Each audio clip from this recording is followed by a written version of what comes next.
Ang isang magandang nagawa nitong ating plastic net ay ito, mababa na pagapangan.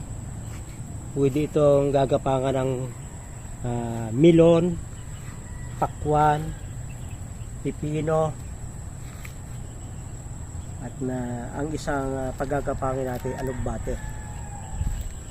Ang alugbate na yan ay bagong punla pa lang, ay dyan natin pagagandahin, sapagkat dito yung maraming ibon ay hindi na niya papasukin at malalaki yung ibon dito hindi na siya kakasya, hindi magagambala itong ating dito alugbate. At sa gitna natin ilalagay, pwede rin sa gilid, sa tabi, pero para makatipid ng space, hindi maabala, ilalagay natin sa loob para hindi mayapakan.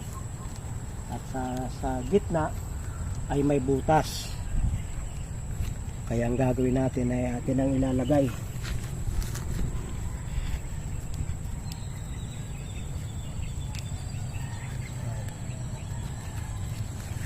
Para yung mga organic diyan natin ilalagay sa paligid.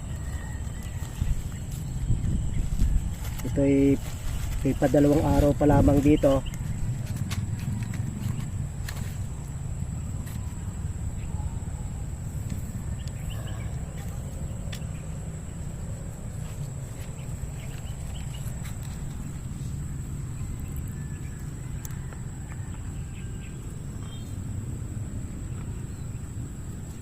Kaya ako'y excited na. Lagi natin tatalbusan, kaya hindi na yan tataas dyan. Kung yan man ay lumawit papunta ron, ay para palaman talbos. Ang sarap kayang kainin yung ganyan lang kahaba na talbos. Hindi ito para lumago. Ito yung kasi yung dahon niya ilalaki ng mga ganyan. Yun ang ating unang kakainin, yung mga dahon. Pagkatapos ay tatalbos niyan. Ang ating nagawa ay 12. Alako ay ilang metro pa itong 12 na ito, sapagkat yung 1.5 meters ang taas, hinati namin.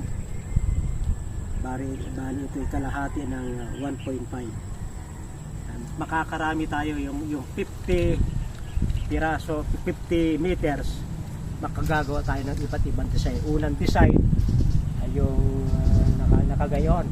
Pangalawang design parang kubo. Ito yung pangatlong design, medyo bilog o medyo square.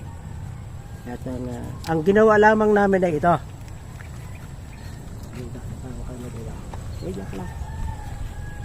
Ang ginawa namin ay binuo muna ito, tapos ay kumuha ng 4 na kuwan at saka tinusok para sakto lang.